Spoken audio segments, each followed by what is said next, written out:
Well, hi there, food friends. It's Kevin. Hey everybody, I'm Ralph, behind the camera. And welcome to Cavalcade of Food. And Ralph, today we are going to do some ethnic comfort food. Maltese fried noodles. Froga Tat-Tarja. Wow. Okay? Try saying that 3 times real fast. That sounds wonderful. Well, it is wonderful. It's a very comfort food dish. And we do a lot of Polish on this channel, of course. But, you know, my mom's side of the family is Maltese. And so we want to, you know, do some Maltese dishes from time to time. And I don't know if we've done one yet, so I thought it was time. Plus, I heard from the grapevine, through the grapevine, that there were some requests. Some disgruntled cousins. Yeah. No. But anyway, so you know what? I thought this is a good one because it's easy and it's so good and it's relatively quick. And basically, it starts with noodles. Now, I'm using, you could use vermicelli or angel hair, really thin, okay? Pasta, all right? So I've got 8 ounces here. So that's like half a box. Now you could make more if you want, but this is, we're gonna make a kind of just a regular recipe here. So what I've got, Ralph, is a pot of boiling water, okay? And we're gonna cook the pasta first. Now, you know what, everybody? Put a little salt in there. You want to cook your noodles, always your pasta, in salted water. Don't put oil in the pot, please. Okay. Okay, a lot of people do. I think they think that helps it not stick together. It really doesn't. But it also prevents sauce and things like that from sticking to the surface of the pasta, which is something that you always want. Don't break the pasta in half either. We're going to put it in whole, okay? Okay. So we're going to put that in, and we're going to let that cook. And we're going to cook it sort of al dente, not super soft, because it's going to cook some more in the pan. Oh, okay. Because we're going to end up actually frying this pasta in a frying pan. So okay? hence the big red frying pan, and hence the word fried in the dish, Maltese fried noodles. Exactly. So I'm going to use a cast iron skillet for this. You could use any large skillet that you wanted to, okay? So other ingredients that I'm going to get ready. So while the pasta is cooking, and I'm going to keep an eye on it here, I've got 3 eggs. I've got 1/4 cup of grated Parmesan cheese, and I've got some fresh parsley. Now, sometimes I've seen this done with chopped spinach, like really finely chopped spinach instead. But I like parsley, and I'm going to put parsley in it. Okay. So what I'm going to do is I'm going to put 3 eggs minus the shell. I'm going to put 3 eggs in the bowl here. Boy, this egg is really giving me really a hard time. Really Get in there. Cracking up that egg. This one had a really thick white shell for some reason. Okay. Oh, the white part, the albumin. Anyways, so we're going to put in 3 eggs. Okay. And then there's another shell. Then we're going to put in our 1/4 cup of Parmesan cheese. I see. Thank you, Ralph. And then parsley. Now, you can put in as little or as much as you want. I like a lot of parsley, so I'm going to put in at least a couple of tablespoons of fresh parsley. Now let me get a whisk, and we're going to mix all this together. So the 3 eggs, the cheese, and the parsley. Doesn't that look pretty? Isn't that great? You know, it's a good springtime dish in a way because those colors are very spring-like. Well, they are, although you won't see the yellow really so much of the eggs. Oh. But anyways, we're just going to have this ready in a big bowl, okay? It's like when you make pasta carbonara or spaghetti carbonara, don't you put an egg in there sometimes? Yes. I'm going to also put in a little bit of pepper, and we might need a little bit of salt. The cheese, of course, adds a lot of saltiness to it, but I'm going to put in a little bit of salt too here, okay? Okay. So this is ready. Now all we got to do is, here I'm monitoring our angel here. We're going to get this cooked, and then we're going to drain it and let it cool. By the way, if you had leftover pasta from something that you made, of course, you know, that was just plain, that didn't have any sauce on it, you could go ahead and just use that. But if you don't, we never have any leftover pasta. So that's why I'm making it fresh. So we'll come back when we've got the pasta drained and ready. I'm going to put a little, you put a little oil in the skillet here. So I like to use olive oil. You could use vegetable oil or whatever. Just enough to cover the bottom. Just enough to cover the bottom. I like the taste of olive oil. Your pasta's al dente and ready to go. Ready to go. And this is optional, and probably, I don't know that this is necessarily super traditional, but I like to put a little knob of butter in there too. Maybe that's my Polish side. Well, okay. I like mixing olive oil and butter together too.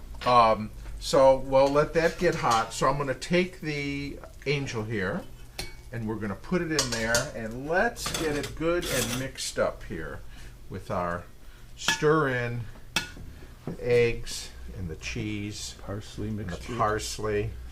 Want to get it pepper. all mixed together. Now, some people like just put the pasta in and then they crack the eggs and that, and I like to do this in sort of in advance. Let the pasta cool though down enough so that you don't want to cook those.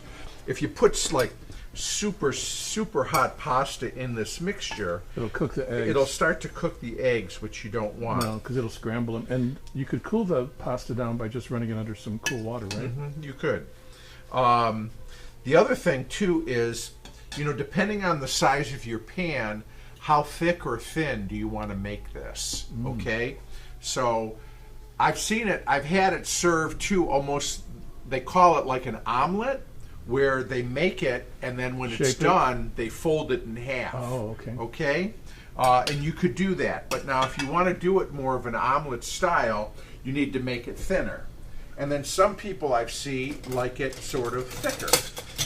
So it's up to you how you like to do it. If you have any elves in your life, they'll put maybe some maple syrup on it. Okay, so let's see. This is a pretty big frying pan. So you want to make sure it's nice and hot and get that sizzle. Yeah, you want to get that sizzle. All right, let me start with that much, okay?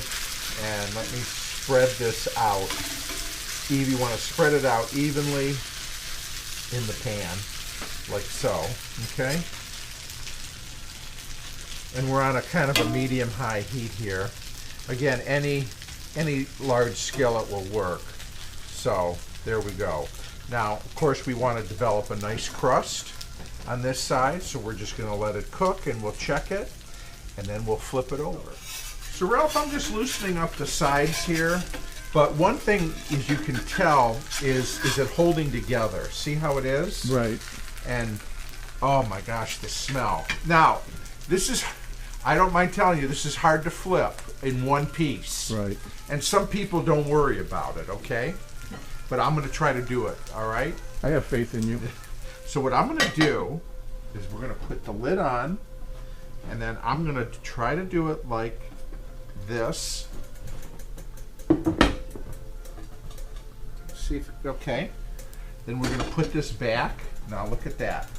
Ah. And then, nice. how's that, okay? Beautiful. I could have never done that with a Yeah. spatula. And I see what you mean about it almost being like an omelet. You could either fold it over or, you know, but you want to make sure those that egg mixture is cooked. You want to make sure the egg mixture is, yeah, exactly, is fully cooked, but it's the egg that helps bind it all together. And you can see, you know, if you want it a little lighter, you could cook it a little less. If you like it a little darker, you could cook it a little more. To me, that's just about right. Yeah. You want a nice golden crust on there. Right. I could have put a little bit more oil in there, but I think it will. It'll seep down, and we'll have this ready. So that cooked about 7, 8 minutes on that side. And like you said, to test it, don't try to, turn it over. Just lift it, and if it feels like it's holding together, then you know it's getting ready to turn. Exactly. Okay. So we'll let this side cook, and then we'll come on back. I think I'm gonna take a little peek here. Yeah, I think that's nice. And because the pan is so hot, it takes a little less time on the second side, right? Yeah. So, all right. Let's get a little help from Mr. Spatula. There we go. Okay. Now what I'm going to do is we've kind of got another batch to do, and so I'm going to put a little more olive oil in the pan here. Again, you just want to coat the bottom. Like, you don't have to use olive oil, but you put a little knob of butter in there. I think it just gives it a nice little extra flavor. And then we'll put we get our last batch. Our last batch here. And again, we'll try to spread it around. Spread that love around. I mean, pasta, eggs, cheese, parsley. I mean, there's not really anything in here to not totally love. I'm going to call it a Maltese carbonara. So, okay, now, here we go.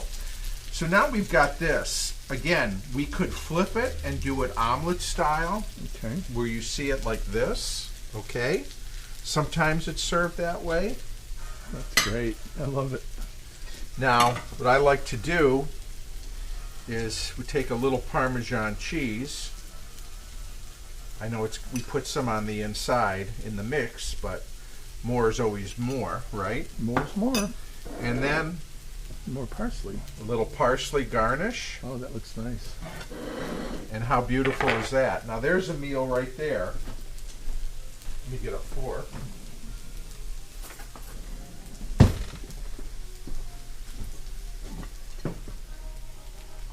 Yeah. So you've got that crisp crust.